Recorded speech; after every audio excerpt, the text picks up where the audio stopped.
Hi, in this video I'm going to show the new features of version 1.13 of Flightplan Visualizer.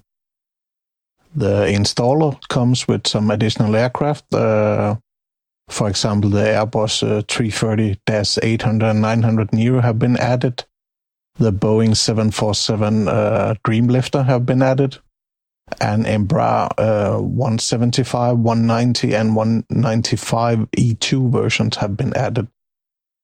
Likewise, the installer comes with plus 70 updated flight plans, of which some are brand new flight plans and most of them are replacement of old flight plans. Three flight plans have been marked as defunct, as Adria, Agile Azure and XL Airways have ceased their operations. And I have made my first flight plan in form of a flight plan for Airbus Transport International that I have included also. If you have not done so previously, I suggest you watch the video for the version 1.11 that explains how you can manage flight plans, how you can enable, disable and move them to subfolders. And otherwise this video will be split in 3 parts. First, I will show all the new items in this version, all the minor items. Part 2, I will show the changes to importing and editing flight plans. And in part 3, I will show a brand new feature that lets you export flight plans from Flightplan Visualizer. When you import a flight plan, Flightplan Visualizer will automatically detect the aircraft types in use. And normally it does a pretty good job. But while developing version 1.13, I saw some errors that for a few flight plans, some freight aircraft were detected as passenger aircraft. And I changed that, and all the flight plans that are bundled with this installer have been updated. However, if you have some flight plans you have imported yourself, it's easy to fix this problem now. It will detect them correctly. We simply use the feature implemented in the previous version to reprocess all flight plans. And we choose to redetect all of the automatic assigned aircraft. And we hit the process button. And it goes through all flight plans. And you can see that it will work out the type from this name. And previously this was detected as a passenger version, but now it's correctly detected as a freighter version.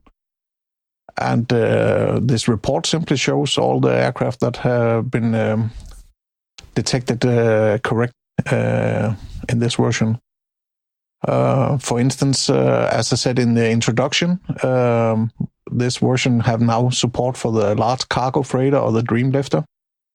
And previously, some of the flight plans, it was simply detected as a normal freighter, but it will now be detected as being the Dreamlifter. So that's a way to do it yourself if you have some flight plans you have imported and this might be an issue. A new feature also, if you go to the settings menu, I have added 2 additional items you can have inserted into the tooltip when you hover the mouse over an airport. You can choose to include the region, and you can choose to include a summary of runway and gate info about that airport. Previous version, when you clicked OK, it would go and reload all flight plans. This is, however, not the case with version 1.13. It's an instant thing to change the settings. If I go here, you can see now that below the country, there is a line with the region, and below that, there is a line that says the summary of the runways. In this case, with Copenhagen, it tells there are 6 runways. It tells the length of the longest runway, and it tells the summary of the gates and the size of the largest gate. So if you're flying a 747 that normally requires a gate of 36 meters, you can see that it would be impossible to land here at this runway. And another change in the settings menu, previously you had a field here that would set the default value of the first airport in the leg search feature. This one, the direction. Now you can no longer set this option in the settings form. It will default to always being outbound and inbound. However, there is a new feature to set your default reset. So when I reset this form, it will reset to the factory default because I not made a specific one. However, if I find myself that every time I reset, I'm going to select none, I'm going to select my favorites, I'm going to select that, I will only see flights that both depart and arrive at my favorite airport, I can save this as my default reset. And we do that using this new Save Reset button. So when I press the reset button, you can see it will keep those selected planes and it will keep that value. So it's easy to set up your default reset. If I want to go back to the default reset, I can hold Shift and press the reset button. And now it will reset to the default values. And if I want this to be my default reset, I simply save my reset here. If I go to the airport info, I made some changes here also. Here I've added the region, so you can see the region. And in the title bar, I have added a summary of the runways and the gates, because every time I open this window, I found myself that I would go to the runways tab to see which kind of runways it had, and I would go to the gates tab and see which kind of gates it had. If you want to see the layout of the gates, you naturally have to browse to this the tab sheet. But now you can see a summary up here. For this one, I've added a direction. So when you look at the nearby airports, you can see a distance and a direction to that airport. Right now, I have selected the airline Danish Air Transport. So now when I look at the legs page or the traffic page, it will be based on that selection. Either the selected flight plan, or if I did a search for flights in the window we saw before, I will see only that flight plan. And I added this combo box some versions ago, where you could choose this item, all flights to and from this airport. And in versions before 1.13, when you chose this menu item, it would go through, you would see a window pop up and you will see a progress bar. It will search all that data. However, now in version 1.13, that search will start as soon as you open this form. It will be silent. It'll run in the background. So when you choose this item, it will no longer pop up that progress bar because it already had the data. So it's instantaneous to perform this feature now. Let's return to the map and zoom in. Now I highlight this flight plan, for instance. Now let's choose the one I had intended. This one. It's based on the flight plan Danish Air Transport. It will show all the flights between Billund and Copenhagen. And I can choose this one to open this window with the route info. When I double-click this line, it will grab the meta and TAF files for the two airports. In previous version, you had to click the buttons to see it. You still have to click the button to see the decoded meta. But as you saw, as soon as you hover the mouse over these, you will see the meta and the TAF messages. The TAF tends to be long, so you'd have to go in here anyway, but For the meta, you can simply hover the mouse over to read the meta. In this form, I have reordered the fields a bit. Now it can both show the runway requirements and the gate requirements of this aircraft. The IATA and ICAO codes were separate fields before. They are now the same field to make room for this feature. And also I made some changes here. I reordered some of the things, but otherwise it's still the same form. When you choose to copy this content to the clipboard, the text that it's generated is formatted a bit different than it was before. Let's go test the search feature. This one, Control A, search for airport. If I enter Bust to search for Boston, and we can see we have K-Bus here, and we have this combo box.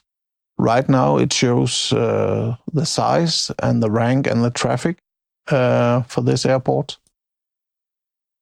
In previous version, you could choose to display the hint test, but in this version, you can now choose to see the comments. And the comments is, again, it's a summary of the number of runways, the longest, and the number of gates, and the largest of the gates. This browse window searching for airports, when you use it like this, it will always default to show size, rank, and traffic.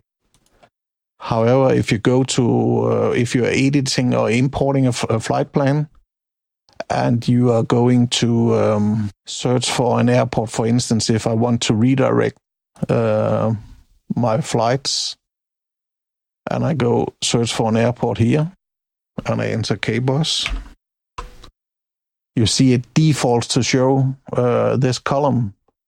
It's because when you are redirecting from one airport to another, it's important for you to know the features of that airport. If the runway is long enough, and if it have the kind of gates you expect for the aircraft that are servicing those airports you are redirecting.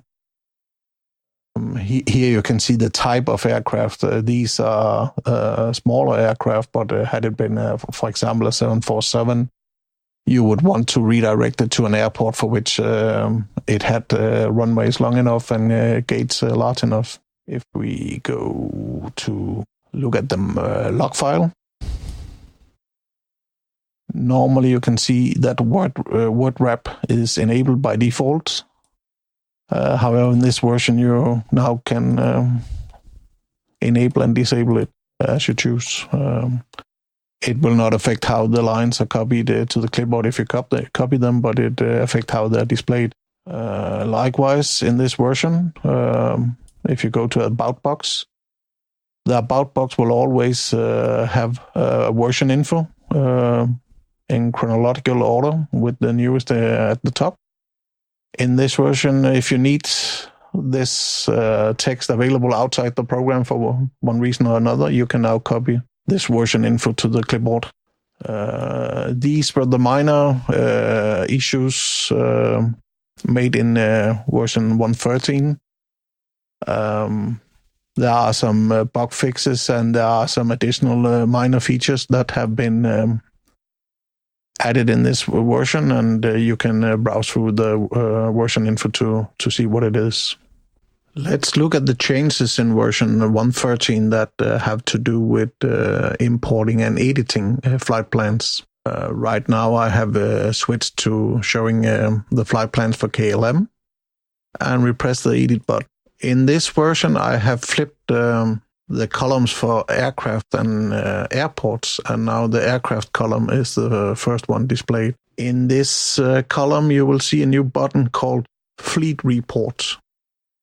The aircraft you see here are not physical aircraft. It's you should regard it as a different repaints. For instance, if we look at the 777-200s, we have 3. Normally OC is short for old colors. So we have an aircraft repaint in old colors. We have one with old colors, KLM Asia, and we have this one with Asia lowercase. However, you cannot see how many of these aircraft that KLM have. You only see it's basically 3 different repaints. So this new button will generate a report. And this report will show a total that based on this flight plan, there will be 151 aircraft. They're split across 12 different types, and they're using a total of 32 repaints. If we scroll down and find the 777-200s, we saw in the window before that there was 3 repaints. However, there are 14 aircraft using these repaints. And here we can see 2 numbers in the top of this report. They are explained. But the first number is the aircraft ID that we can see here.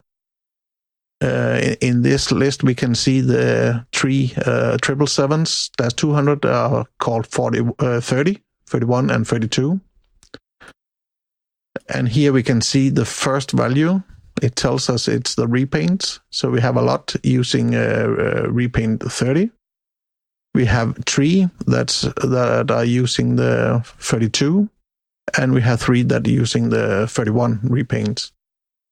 For each aircraft, you can see its registration code, and you can see the airports it serves during the schedule of the flight plan. Normally, a schedule will be for 1 week.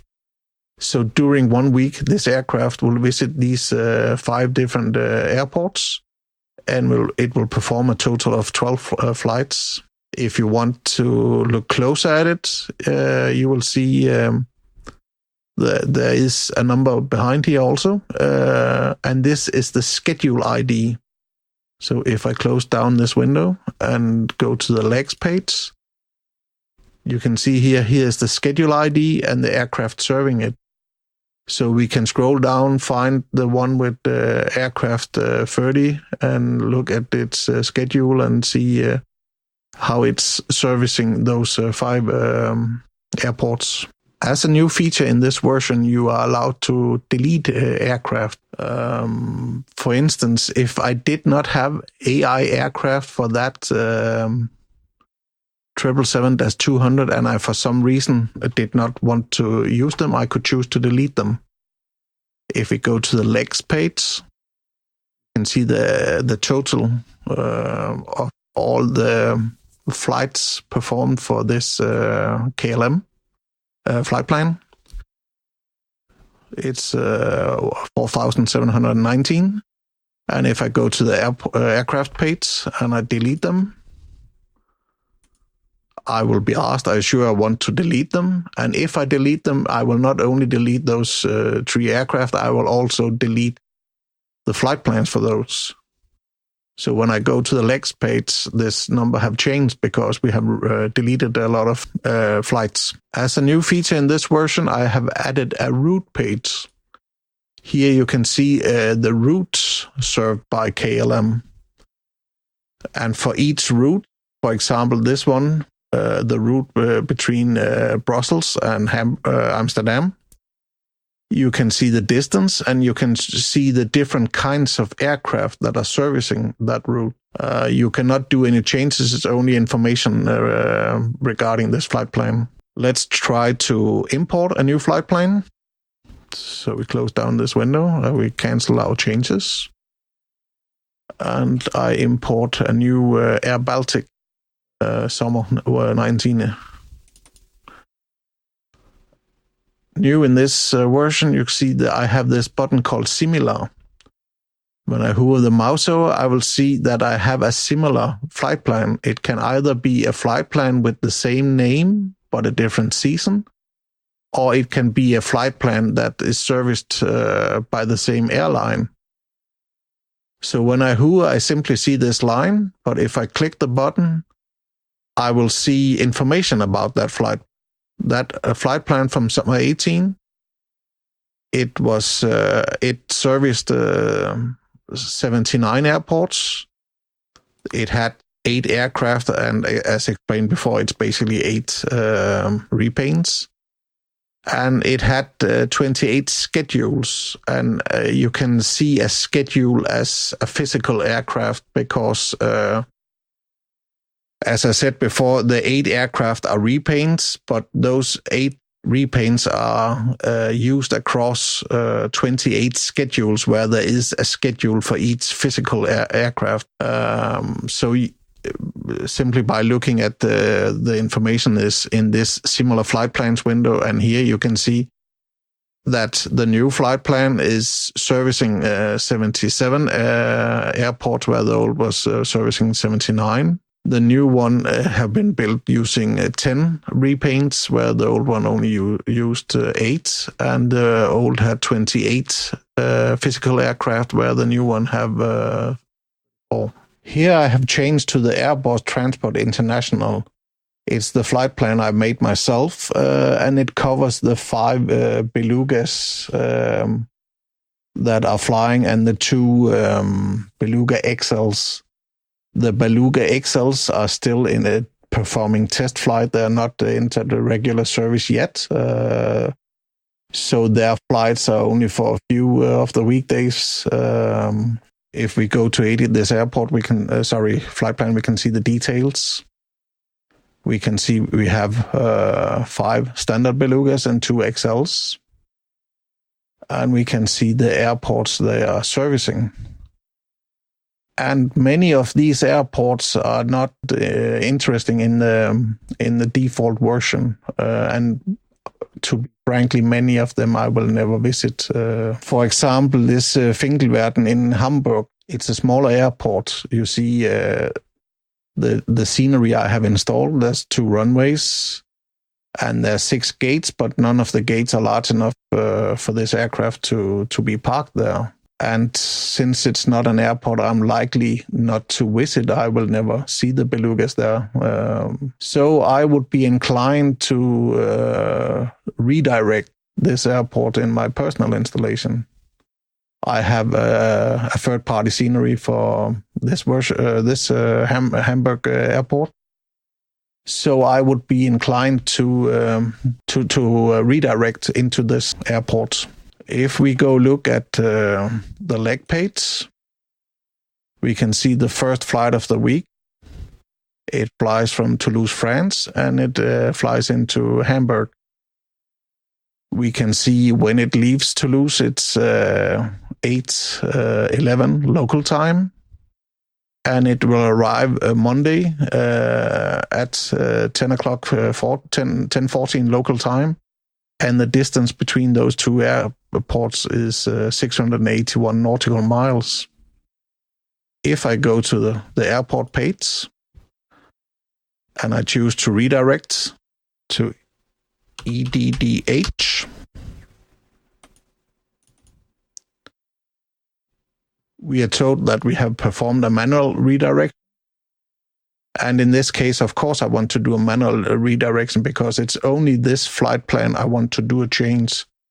It's not every flight plan that went into this ED8I airport I want to redirect. It's only this one. So instead of doing as an automatic redirection, I do it as a manual. If I go to the leg page, you see it will still leave at 8:11. It will still arrive at 10:14. The flight time is still 2 hours and 3 minutes, but the distance changed. In this case, those 2 airports are really close, so it's not a problem. But it could be a problem previously if you wanted to redirect an airport that was not as close as this one. Let's do another redirect. If we look at the 5th line, we have a flight from EGNR in the United Kingdom, and it was going before into ED8I, but because we redirected it, it now goes into EDDH. For this flight, the flight times have not been changed. However, the distance have, and this flight time also stays the same.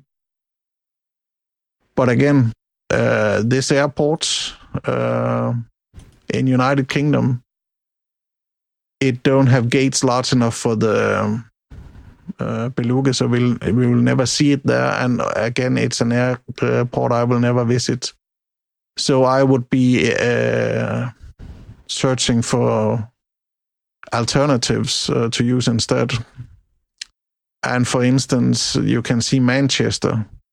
Manchester have gates that is large enough for this aircraft, and the distance to it is 27 nautical mile.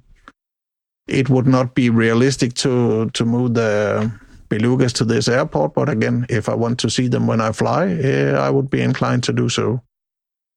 So this one I will redirect as well to EGCC, which is Manchester. And when I go to the leg page and look at the fifth line, it will instead say it's departing from EGCC and arriving at EDHA. It's the same times as before. It's another distance, but it's the same flight time. As a new feature, I will not save this. As a new feature in this version, you can go to settings and you have this new option to adjust flight time on redirect. So when you redirect a flight, it will look at, it will simply scale the flight time. So if it, before, if a flight took 1 hour to fly a certain distance and you double that distance, it will change the flight time to being 2 hours. You still have to be careful because it will only change the time of that one single flight. So if you redirect to an airport that's far away, you could end up in a problem where one flight will arrive later than the next flight have to take off. So you have to check this is not going to be a problem. And said in another way, you should never redirect for a long distance. In this case, where I chose to redirect to an airport that's 27 nautical miles further away, it's not a problem. It will be a little less time from it land till it have to take off the next time, but it's not going to be a problem. We enable this feature. We go to edit. We go to airport. We start by redirecting this one to EDDH. If I can type. And likewise, we go to this one, redirect as well to EGCC. Now when I go to the leg page, this flight was before, it was 2 hours and 4 minutes. It takes off at the same time, but it arrives 1 minute later before it was 10:14. If we go to this one, because we changed it, it have changed also. Before it took off 11:37 and it arrived at 14:17. But now, because it's have to fly a shorter distance than before, it will take off 2 minutes later and it will arrive 3 minutes before. So we reduced the flight time by 5 minutes. It was 1 hour 40 here before. In this case, I only changed this one redirection. And I only changed the types, the flight time of this one flight plan. Next time I import a flight plan that have some redirections, it will also change the flight time of those. However, all the flight plans that are already installed have not been affected by this change. And of course, we want those flight plans to be affected. So now we have set this feature to adjust flight times. We can choose to reprocess all flight plans. And I will choose to restore all redirections, and I will choose to perform all redirections according to the automatic settings. And I simply hit this button, and it will go through all my flight plans. And if any of them had redirections, those flight times will now be adjusted accordingly. If you want to revert back to having the original times from the original flight plans, you simply disable this feature and reprocess all the flight plans once again. So it's up to you if you want the times to be adjusted for your redirections. By default, it's disabled, but you have the option to enable it. And as I just shown, it's a quick fix to reprocess all flight plans to use this setting. In this last part of the video, I'm going to show you how you can export flight plans as a new feature in version 1.13. When I go to edit my flight plan, I now have a button called Export AIFP, and the tooltip tells you it will export the flight plan in the AIFP traffic tool format. It's the same format that of the files that AEG produces, and it's the same format that this program is able to import. If you haven't made no changes to your flight plan, you don't have any benefit of exporting the flight plan. But as I showed you before, for this flight plan for the Airbus Transport International for the Belugas, I'm inclined to change or redirect some of the airports. I want to see the Belugas at airports that are near those that they normally visit, but I want to see them at airports that I'm inclined to use and fly in and out of. Here I have only redirected 2, but I can redirect many of them to alternative airports. Once I have done what I want to do in form of redirection, or it can be aircraft that I have changed the type of, or whatever changes I've made, I simply hit this button Export, and it will save the flight plan as a zip file. In this case, I choose to save it in this folder. And it tells me in Danish that I already have a file with that name, and it asks me if I want to override it. Once I have saved the file, I can go in here and open the user data folder. And if I step back and go into the unzip folder, you can see before it made that zip file, here are the files that it included. There will be a README file with a header that tells when it was exported, the name of the flight plan, who made that flight plan. It put the author down here again. It's because when this program is importing flight plans, it will look for this text authored by, and it will be that name that's shown down here. And you have some additional information in this README file. If we look at the other files, we have one with the airport. It lists the airports and their location. We have one with the aircrafts. It lists the ID number of the aircraft, its cruise speed, and the name of that aircraft. And lastly, we have the flight plan. That for each aircraft, it has a header that have the registration of the aircraft. This one have to do with the likeliness for this aircraft to appear in your sim based on your settings in the simulator.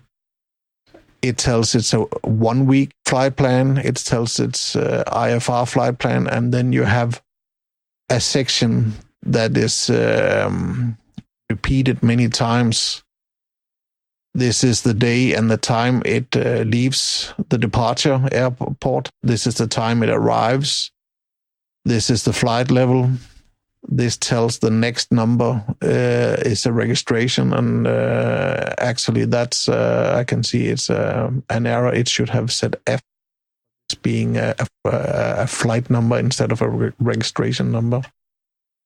It's not a problem. It's not an error in the program. It's an error in the flight. So I'll fix that. And it tells that this is the airport we'll arrive at. It does not tell that which airport we fly out of, because that's the last one in the file. So this first flight is from LFBO, Toulouse, France, and it will arrive at this LFRZ or RC airport, and then you have the next flight and the next flight and so on, and the next aircraft. The program that's able to read these flight plans is called AIFP, and here is the website for it. This program reads these files. It can both read the zip file and unpack it automatic, or it can read those 3 individual files you need to load. There's no installer for AIFP. When you download it, you simply manually make a folder and install it in that folder, and you run the program. The first time you run the program, it will create some subfolders that are needed. Here, in my case, I have an FS folder on my D drive where I have copied AIFP into. And it make this, the first time you run the software, it will make this flight plans folder. And here you simply copy either your zip file or the 3 individual files. I have already copied them, so I simply start AIF. Wrong icon. I simply install AIF.